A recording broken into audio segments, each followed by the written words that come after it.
Do I go? Yeah. Okay. So thank you for inviting me. It's quite nice, and it's the first time that I hear about the institute and I visit that space, and it's quite interesting. It's a micro reality that has its own identity. So I don't know if you know the office, but it's called LAN. LAN means Local Architecture Network.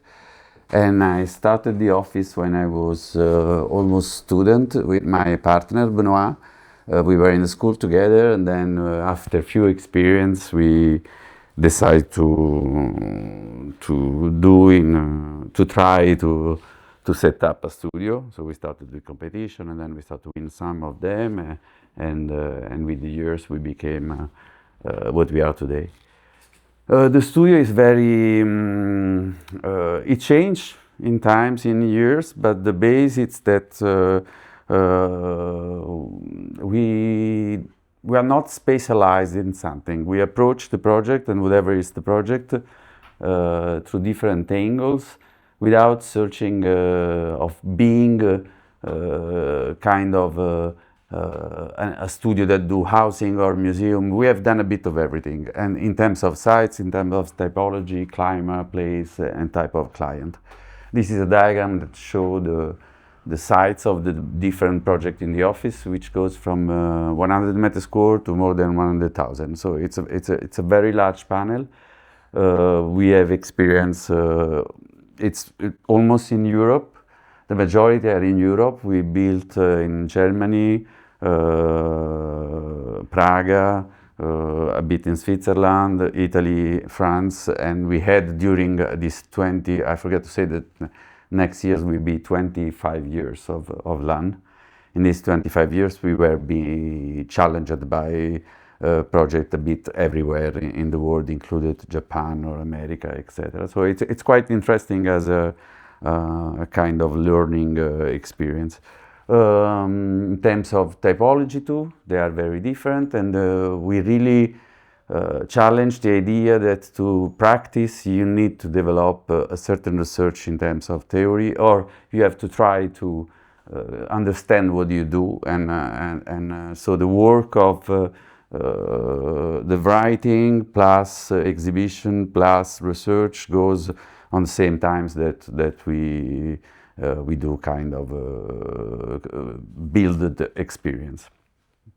So I've seen that you have one of this book in the institute, and every time we challenge the research through whatever is the occasion. It could start from an exhibition, it could start from an academic experience. I'm also teaching in different school. It could start from something directly related to the design, and then we develop for 1 year, 2 years, and sometimes become a research lab, which is connected with schools when is the case, or some other part. In this moment, we are trying, for example, to work with AI, understand what we can do with that, and it has become a new topics for the office. Before COVID, we also materialized that in a specific research lab, but we have changed that part because it was a bit complex to do that during the pandemic.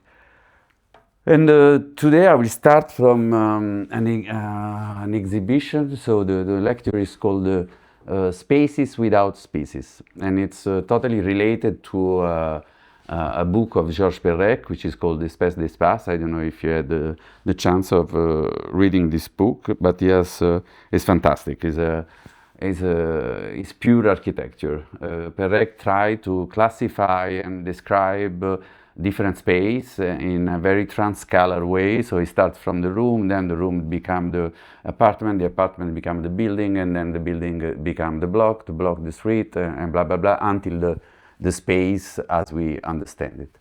And there is one basic line in this book which I will read if I can, because I'm getting old. Which are those few lines. I would like there to exist space that are stable, unmoving, untangible, untouched, and almost untouchable, unchanging, deep-rooted, place that might be point of reference, departure, and origin. such place doesn't exist. And it's because they don't exist that space become a question, ceases to be self-evident, ceases to be incorporated, ceases to be appropriated. Space, it's adapt.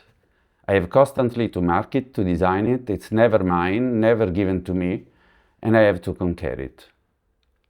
That's quite interesting, because even in this book, which is made by a writer, which is not an architect, the question of the space as a form that changes and evolves, and the relation between space, culture, and identity, it's central.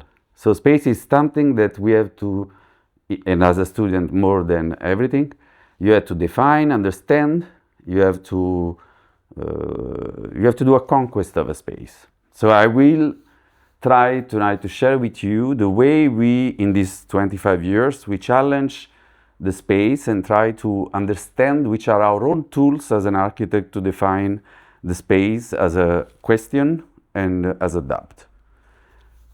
In the same, I will share with you also in the same times one credo of the office, which is that architecture probably starts, the way we practice starts from the understanding of what we build, and especially the cities. And there is another book that I think it's fundamental to be read, which is Architecture of City of Aldo Rossi. This is really like the first book that changed totally my perception of the built environment.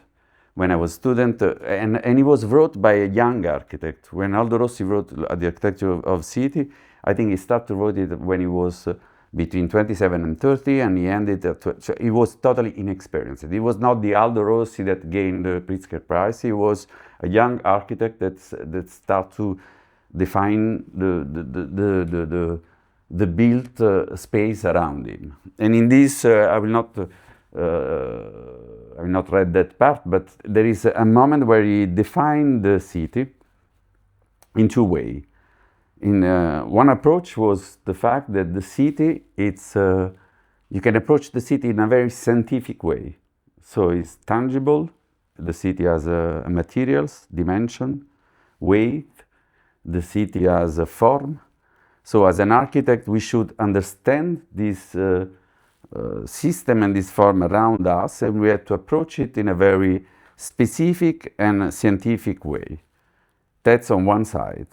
But then in the other side, city is a cultural act. There is something very poetic in the fact that if you ask me from where you come from, I will tell you I come from Naples. Naples is just a bunch of stone and concrete and other materials. But I relate myself and my human being identity with this built space. So in this gap between a very understandable and made object made by man for the community and the identity of each of us, there is the interpretation that each architect gives to himself and to his practice to that word.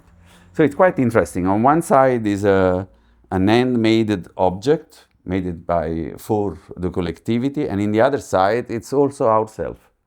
We are cities. And so in these two moments of exploration, one word comes every time on the table. And I think a couple of words are the base of our research, or are the tools through what we try to understand the world. One is form and the other one is limit. Form, it's an overused word in architecture. I will quote Louis Kahn, with a nice sentence that says that form has no shape or dimension. Form is what, and design is how. Form is impersonal, design derives from an author.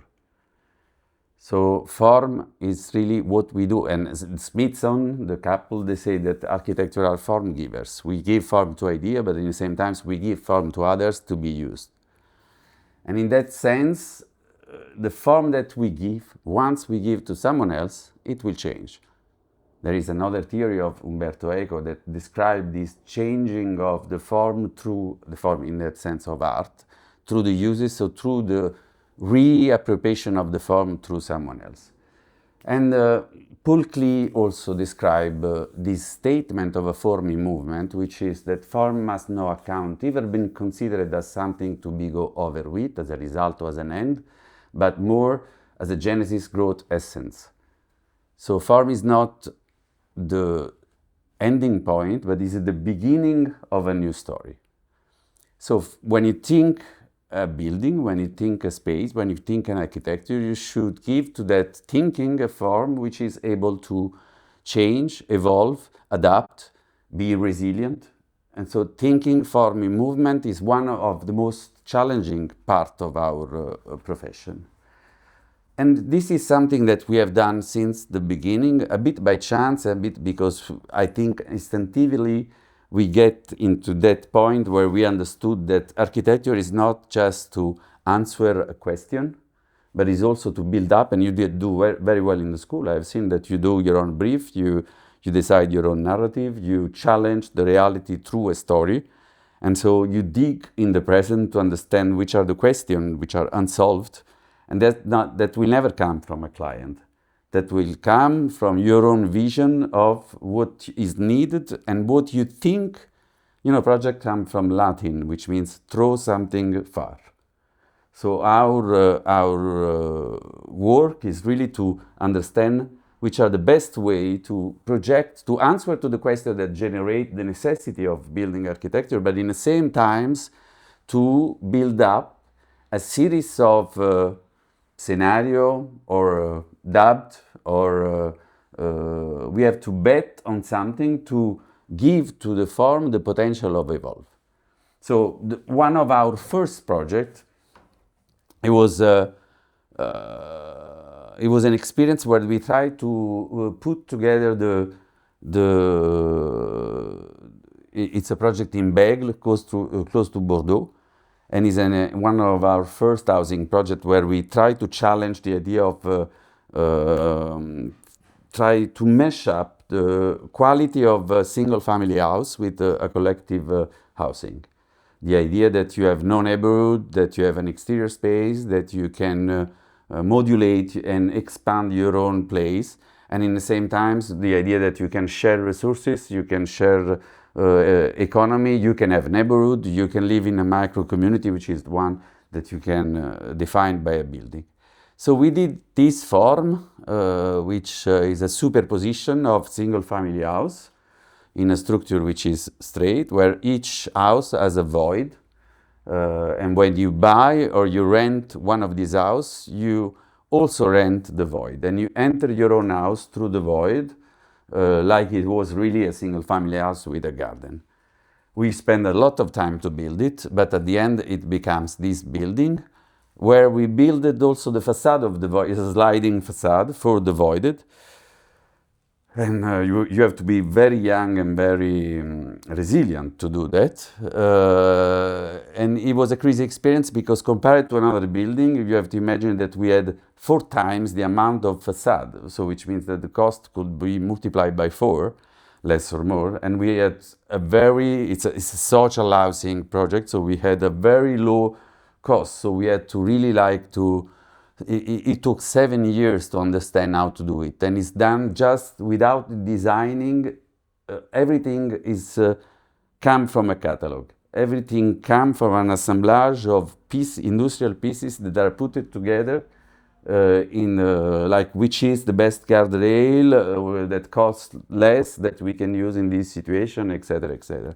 And it gives us this experience where people start to live in this district and to associate a place which is fixed, the one we designed, between 4-wall house, and the void as a potential of an expansion. If you go today, we showed this project then to the Biennale of Aravena a few years ago, and we had a movie on the evolution of the housing after 6-7 years. And it was very nice as an experience because some of this void became quickly the room for the child, the terrace, the winter garden, the atelier. Some of them, they have closed the facade, and every time you have at minimum the surface of the exterior, it's the one of the living room, and sometimes it's even the one of the housing in itself.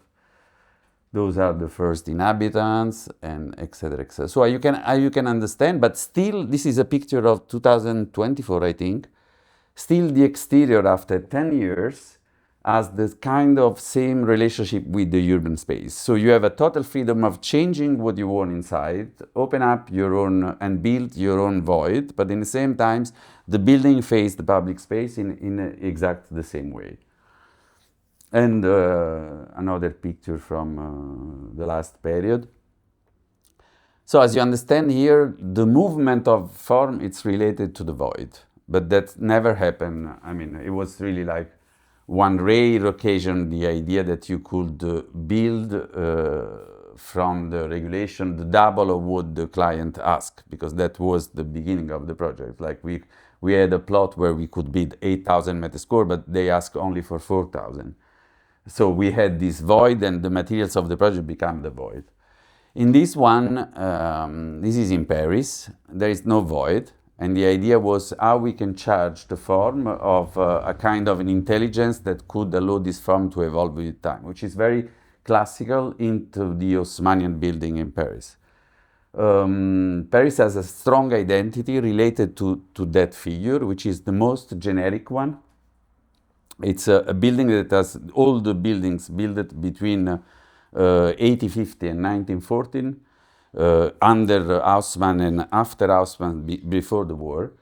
They were built with a loan from the bank as an investment. We call that in France immeuble de rapport, because investment building, because they were built to be rented.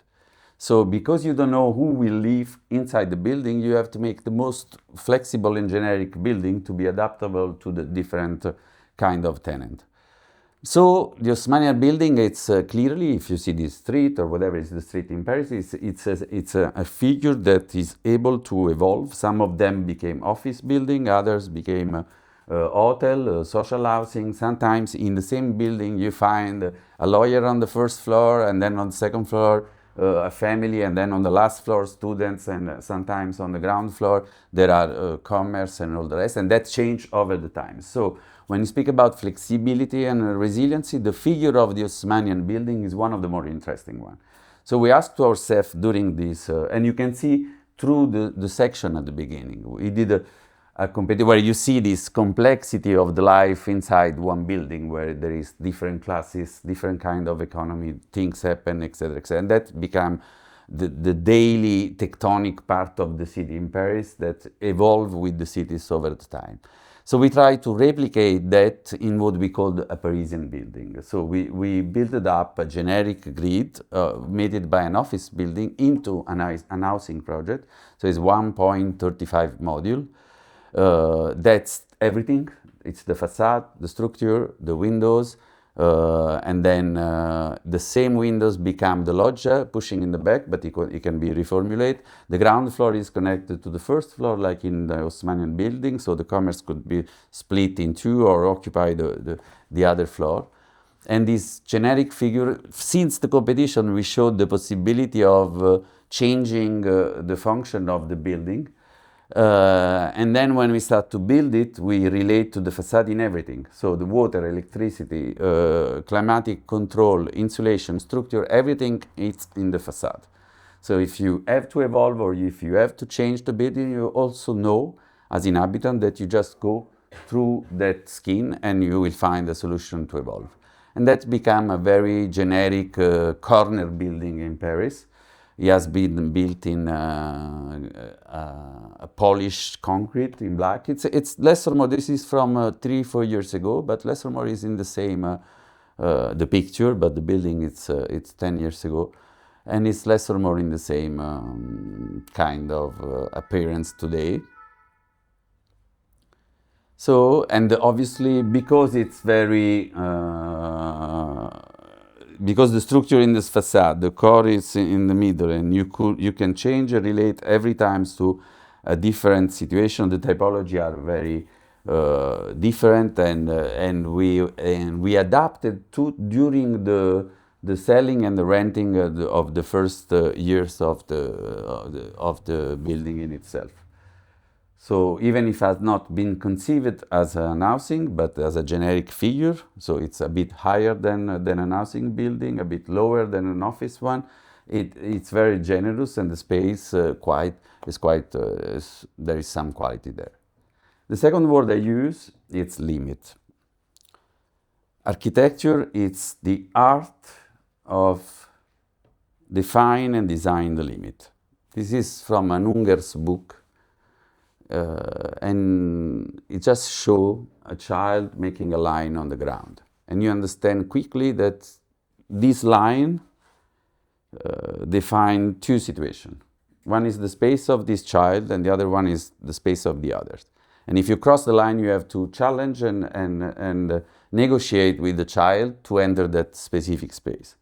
So architects are the ones that design those lines.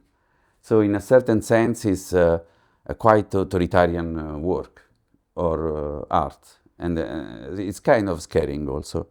We have a lot of responsibility. We decide what is family, what is not, who are the others, who are the neighborhood, what are the community, where the country ends, where the other country begin, which climate is the climate outside, and what climate has to be inside. So this idea of analyzing, understand the space through the definition of the limit and the thickness of this limit is a big challenge. And we realize that you can read the entire history of architecture for the most primordial approach to the most complex one, just of understanding how the limit has been designed. Even the utopian projects, they were work only about the limits. And we put few words on that when we had to design a prison. That was our first experience. And you know, prison is really like it's a limit that become architecture. That it's a limit that become a wall. When the prison is not inside a city, I mean, we as a society, we have decided at a certain point that a part of us, they have to be confined in a space, and those space, we try to build every time outside the city. But when they are in the city, they become just a wall. The only representation of a prison in an urban system is a wall. It's a limit very clear. And you can see that through the entire history of the prison. So when we did this competition, we were very young. And we decided to only work in one topic, which was, let's make the wall disappear. So we tried to use all the part of the program that could be a facade and could make this relation between the built space and the exterior just through programming that limit. And the prison became that object. It's in Nanterre, not far from Paris, close to Arche de la Défense. It's just the city in the back, if you don't know. It's very strange. It could be a museum, an office building, it could be whatever. But you read this hall with then it's a windows that connect the exterior with the courtyard, and through the curtain, in the back of the curtain panels, there are glass, is a glass facade, and then behind this glass facade there are the space that could be exhibit or exposed. Anyway, the building is not anymore a wall, but is a kind of an object which is in the city, where things happen. You can read through this skin, and this skin is also opening sometimes. It's a movable panels. And then we start to kind of play with the cliché that we had to change. So when you enter these doors which open, you enter a space where there is a garden. That's the first approach of the prison. And then through the windows, you continue to see the city. And then you enter a common space, which we worked in a very colored and childish way, almost provocative, to give to them a space which can goes out from the imaginary related to this kind of space.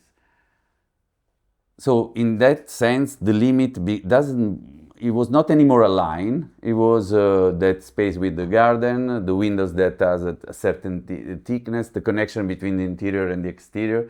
So, and we realized that, okay, this is a kind of, it's the maximum when you speak about limit in architecture, which is a prison. But it's a topic that you can relate to whatever is the typology or the project or the city where you have to build. The idea is form on one side is the tools that you have to relate to the evolution.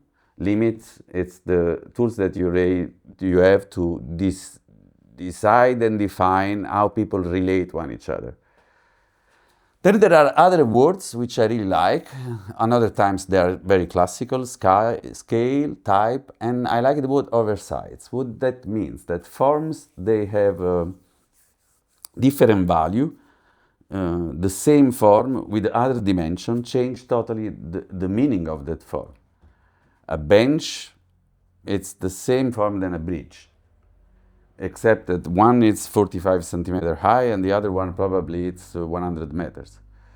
That for me was clear, even in fashion, you know, the way young people wear now with these large pants and all this stuff that I don't understand.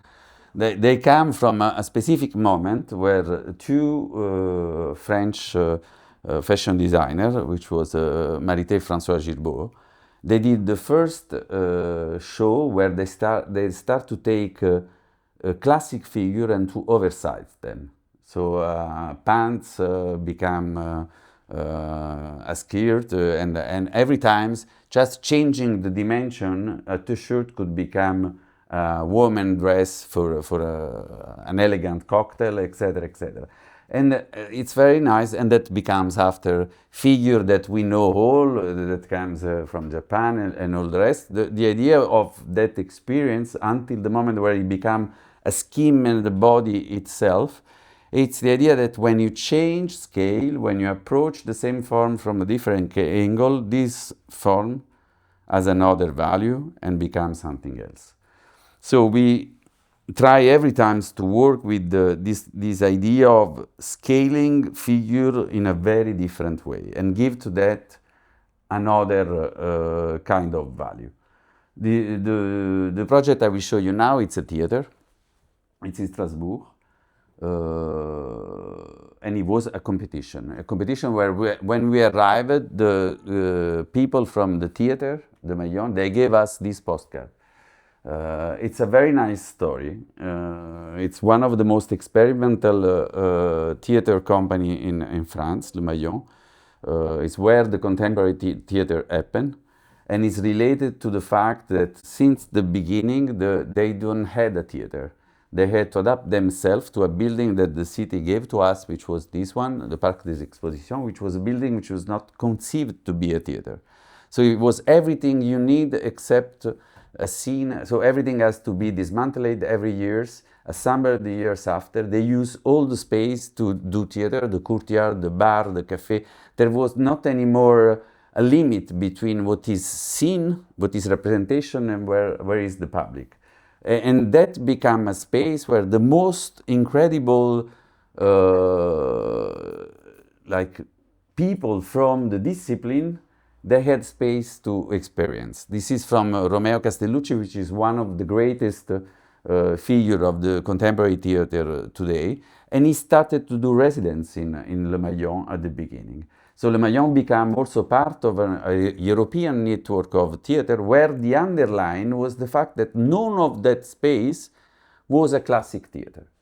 None of the space was a space which was conceived to do theater. So whatever is the city you know and the contemporary space that gets this kind of experience, they come from industry, from pavilion or whatever. So that another time, but that was the first times we did a competition for a theater, so we didn't know how to design a theater.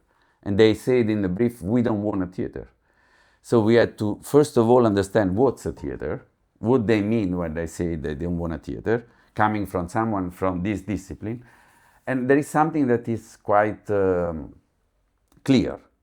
Today in Europe, when you speak about theater, you speak about Italian theater, which means proscenium theater. It's very simple. Whatever is the figure, whatever is the plan, there is a space which is the entrance, the lobby, the connected part where the public will see the experience. Then there is the seat, And then you have all the backstage where you find the artist, and in between the two, there is the proscenium.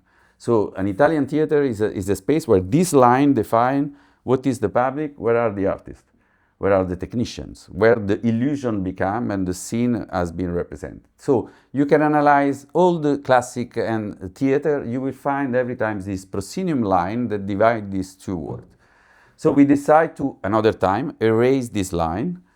And our answer was a bit a provocation, like this is not a theater, and we start to give to them a city project. So we decided to work with the limits of the city. So the facade is exactly the same. So there is not back facade, front facade, left or right. It's one windows and one doors that it's replicated in the entire periphery. And the facade is generated by the largest glass you can find in a standard table in Europe that generate the windows, and the largest sliding doors that you can have in that. So this module was applied in the entire limit of the theater.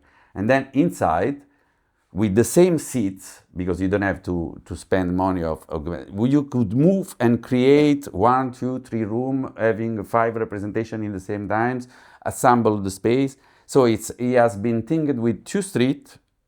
These streets are oriented in the church in a very decumano e cardo, in a very Latin and Roman way, and then the rest is flexible.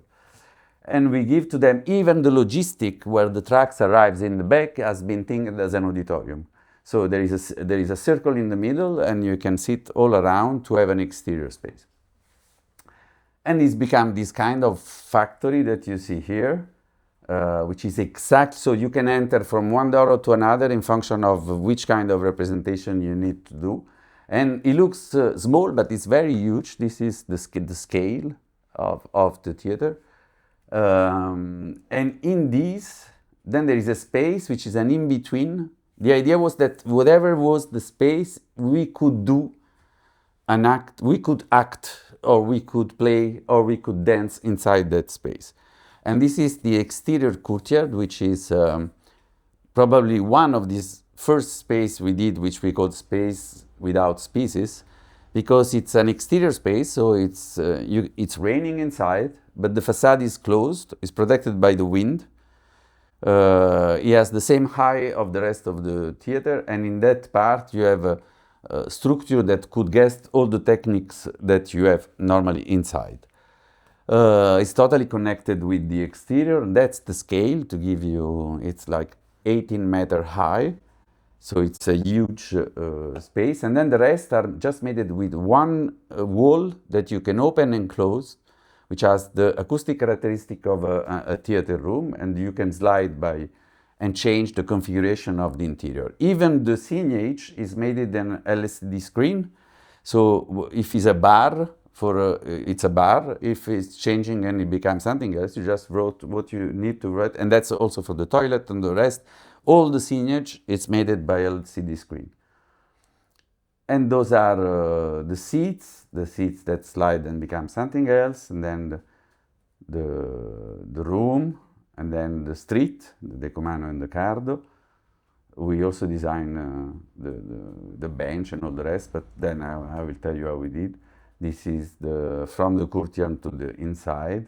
Even the office space is a space where you can rehearsal, you can do rehearsal. This is the artist room and the bar for the room, but same things, you can do lecture there. The toilet has no gender. They do an old project, so there is this in the middle, and you go and you see one each other. There is no mirror, the mirror are in the back. And we also give to them files to build their own collection of furniture.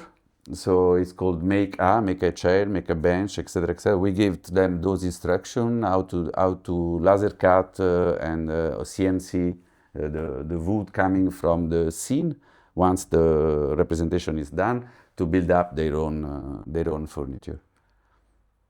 And it becomes that. This is with the open view, and this is with the occupation of the room, in a restaurant version, in a dance version. This is when the entrance and the restaurant goes outside, so you enter here and not anymore in the other side. This is the biggest room when you use as a room. And the logistic in the exterior that was used as a scene. The corridor became place to do exhibition, and or the normal stairs are stairs, but are also place for performance. The largest smoking room in the world, but it's a place also for residences. So young artists are invited there to do sculpture, or during the COVID became the place of the theater. So those are images for the 2020. And what I like, so that space, what is it? It's an impluvium. It's a place where we collect the water. It's a patio with an exterior which is enclosed. It's an entrance covered. A part is covered. It's a place which has its own temperature. So we are monitoring that space, which is quite interesting because the felt temperature there is not the same than the exterior. So if outside it's, I don't know, 10, probably here you are 12, 13 degrees. And we are monitoring during time because the glass, because the fact that in summer you have the shadows, because it's protected by the wind, so the felt of the temperature is quite different, and it gives different uses to that space. So this was a very strange space that brought us to think that probably in this, the thickness of this limit, the facade is just moved 10 meters after, and it became a kind of space that has that you can use in a very different way during the year. So we were interested in developing that, and that is a bit the collection of space that we have shown in this experience. Some of them are quite interesting. So the exhibition started with the definition of spaces and typology, and end up, I'm just showing you without explaining all the project, but this is, for example, in Belgium. This is just a large stairs, oversized, that become a windows, which is an urban sign. And as you can see, all the buildings are defined by those halls, and those halls are just that space, which shouldn't know if it's a continuity of the stairs, if it's a common space, if it's a belvedere, and it's quite challenging. We will see how when we build, how do we use it. Another project I like is this. It's an office building, which is a superposition of 4 small office blocks and then a big one on the top. And in the middle, there is this atrium where, so that's the figure. And in the middle, there is that space, which is just an atrium where we build up the circulation on the surrounding. So as you can see, there is the corridor, and then there is this small balcony, which has small meeting room that people from all those parts of the building could use as a common space, but in the same time, sometimes it could be a kind of classic Italian theater. And I like the fact that it's an atrium, it's a theater, it's an in-between, but the idea is that through the form and the scale of that form and the materials and all the rest, we give them a possibility that was unexplored and unexpressed before. We did the same things in Bordeaux with the void. This was our first master plan, where then we built part of this district.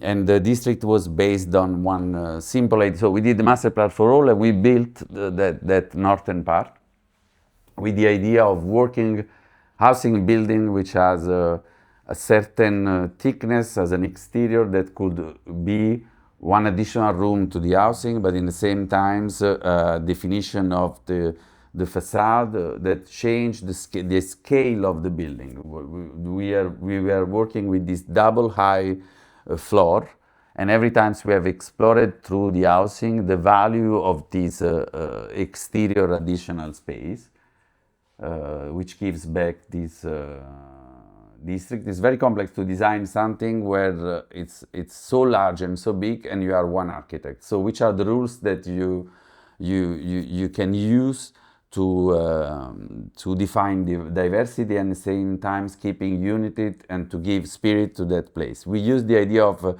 having an experience around the way to live and the housing, the typology of the housing that become then the facade, and with the facade become the kind of relation boundary between the private and the public.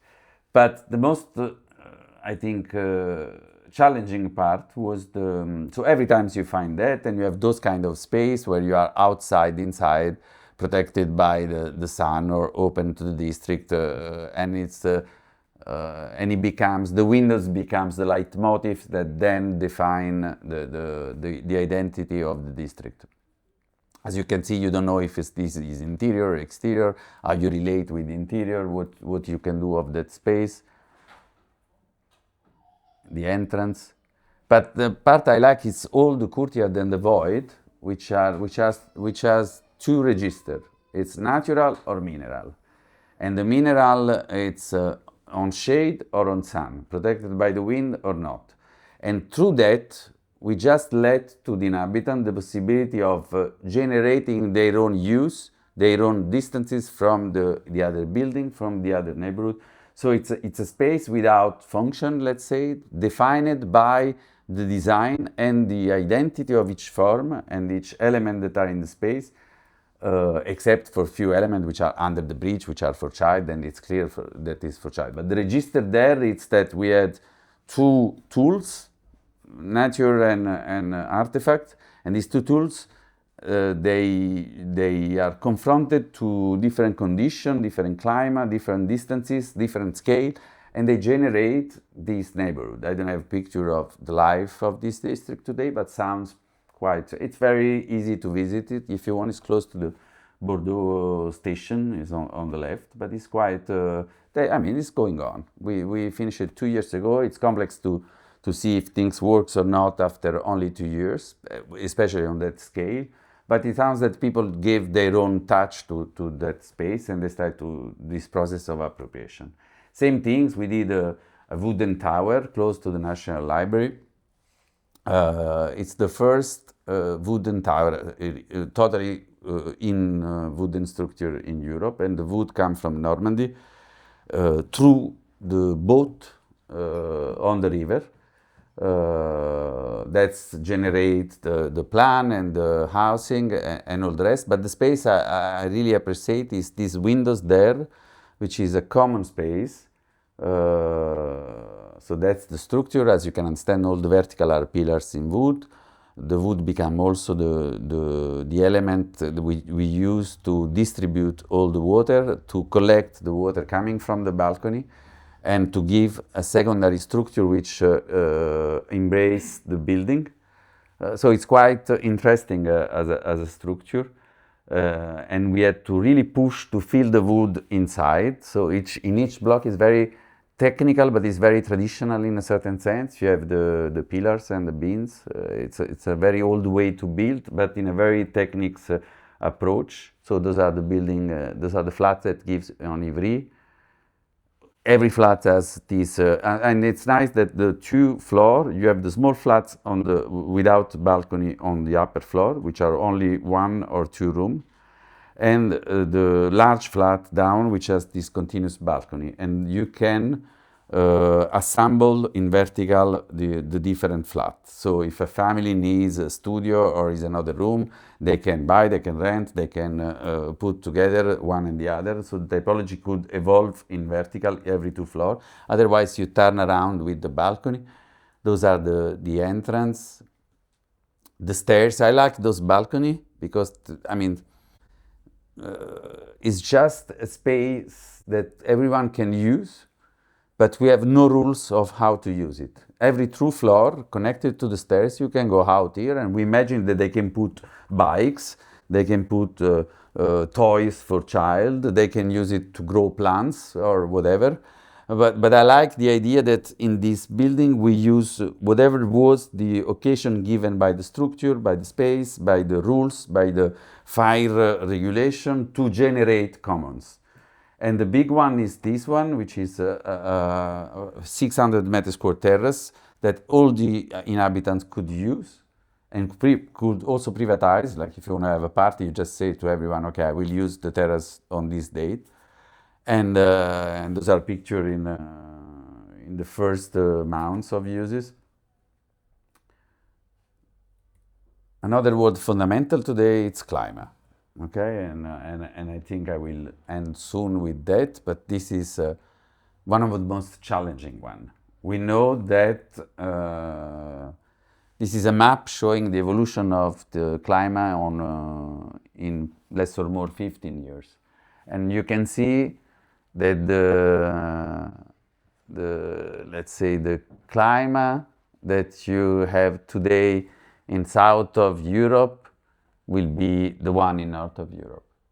And if you understand that typology and the evolution of the archetype in architecture is related to the climate, you could also challenge the idea that we have a lot to learn from south, or we have a lot to challenge of this evolution of the south in the north. Or you can imagine that what we know about the city will change because the culture related to the uses of the public space, of the exterior, will evolve. It's not only about an emergency, or it's about culture. If you can see, I mean, the people in Spain are not the same than in Norway, just because the climate is different, and the climate has generated certain behavior, certain uses of the public space. So you can imagine that the evolution of the climate will change the way we relate to spaces. So what you do, what we do, how do we challenge that, knowing that to build something you spend 10 years, and when you build, you have to guarantee the building for 50 years. So we are already there. What we do today, what we build today, is less or more something which is already, normally, your responsibility is already engaged for 2050. So how do we relate? And we start to work about this idea of working with microclimate or buffer zone between what is controlled inside, what is the exterior, and how you use these two climates to generate a buffer space which is free and where you have no expenses. One of the most interesting experience we have is an office building in Bordeaux. So the black part is the built part, and the transparent part are just greenhouses that allow us. It's an exterior courtyard, so you have no facade in the street because the facade is generated by a blind wall where there is a stairs, and then the glass with the vegetation. But it's at the same time, it's a space for working. If you want to work outside, you work outside. It's a space to circulate, but it's also a space where we take the calories from the interior, and in the winter, without spending money, we have a specific temperature which is not the one of the exterior. So we challenge the idea of create microclimate through that, and this became the leitmotif of the project, as you can see here. So those spaces are quite challenging because that's one of these courtyards.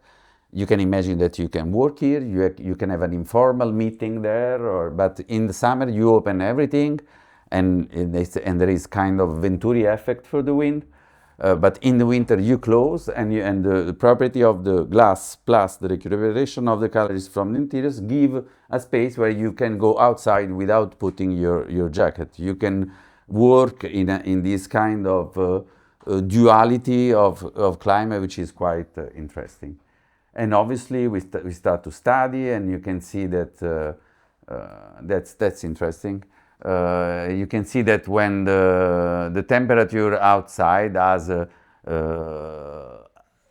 you can see here, it's the outside is this blue line. You can see that you gain 10 degrees, for example, you gain 5 degrees, or in summer you are a bit hotter. Sometimes you have to open, and so you have to use the plants to create humidity. But it's quite interesting, the fact that this simple approach of design a limit of a void, which is related to an interior and exterior, give another world that we as a society we should challenge in this kind of climatic strong change. Same things we did with this one, and I will stop after that. This is almost done. It's close to Gare de Lyon. It's a transformation, we call that a climatic transformation of a tower built in the 70s. It's this white, black stripes building.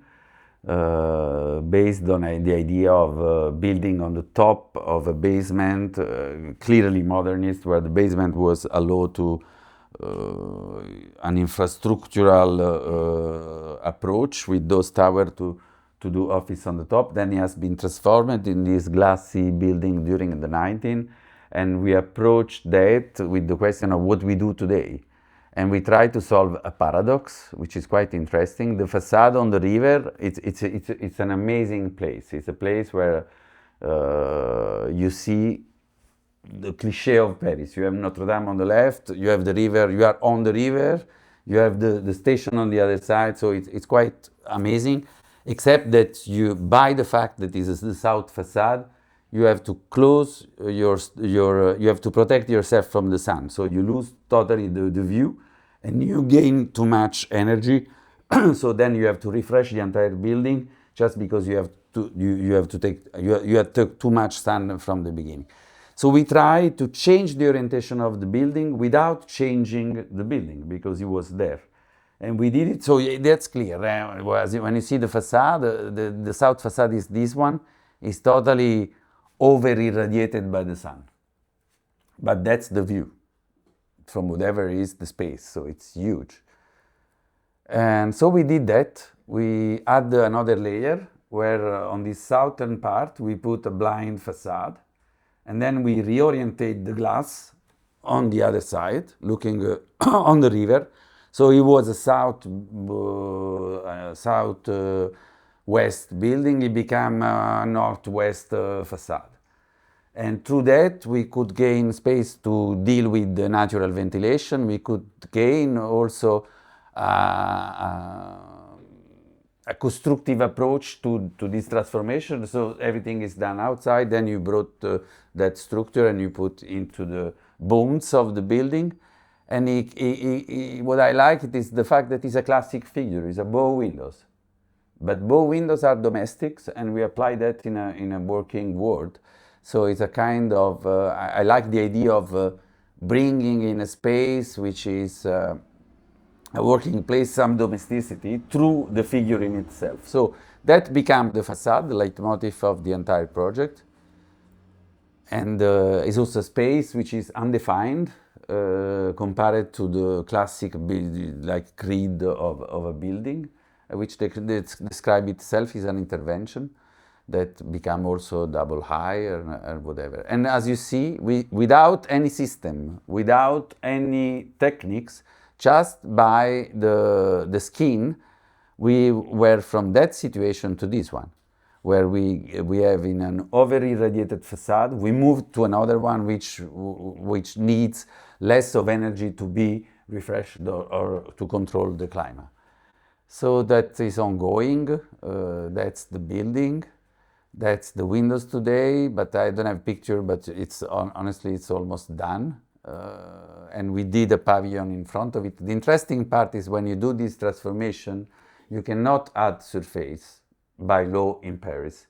So through the bow windows, we added a lot of surface, so we could demolish the part that was really complex to deal with because he had no light. So we destroyed that part and we gave to them a garden and then a small pavilion in front of it, which continues the idea of the ecosystem which is ongoing on the river.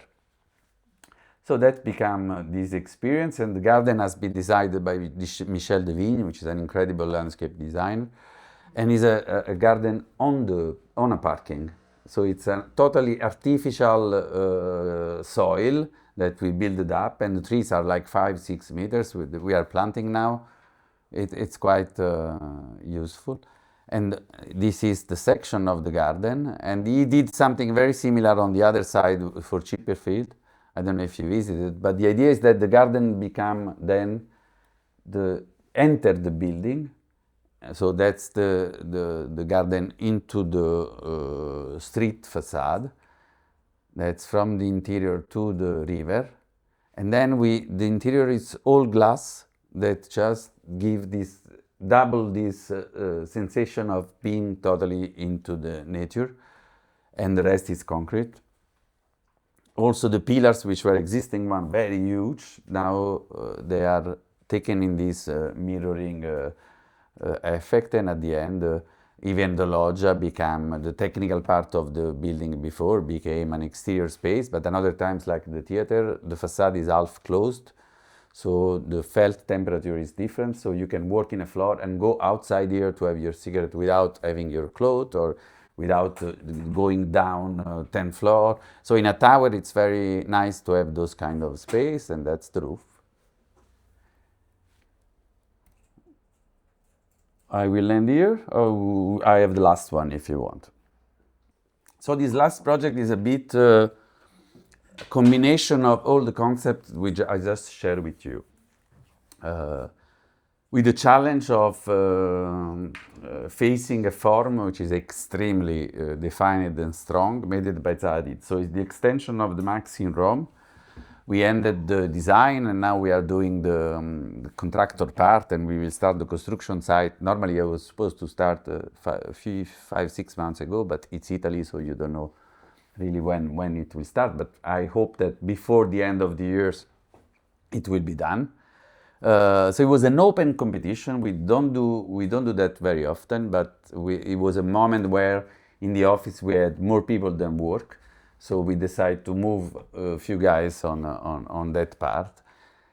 And the challenge was to create in that site an extension of the museum where the storage, the collection will be open to public.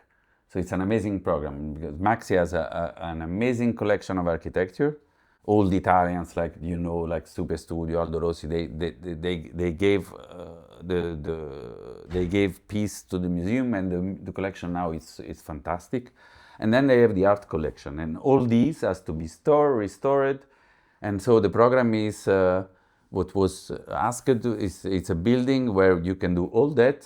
It's an archive, but in the same time it's there are laboratory, and that all is open to public. I don't know if you already have visited this kind of new generation of storage.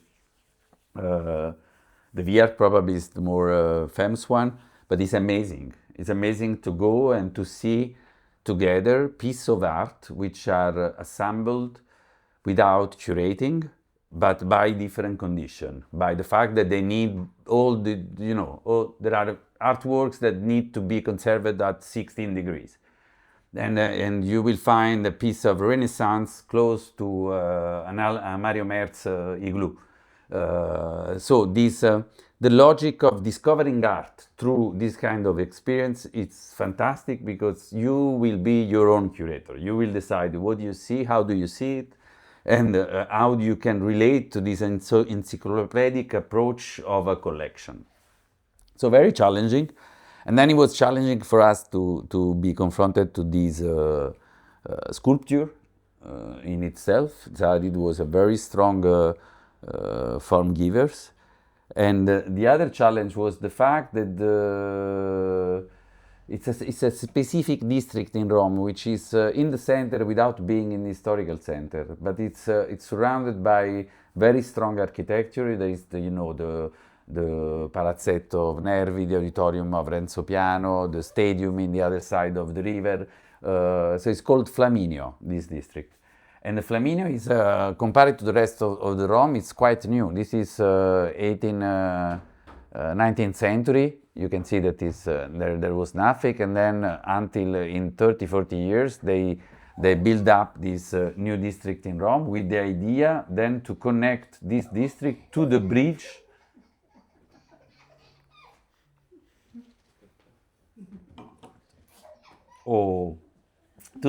to the other side. And the project of Zadid, despite the form, has this clear intention. It's a urban link.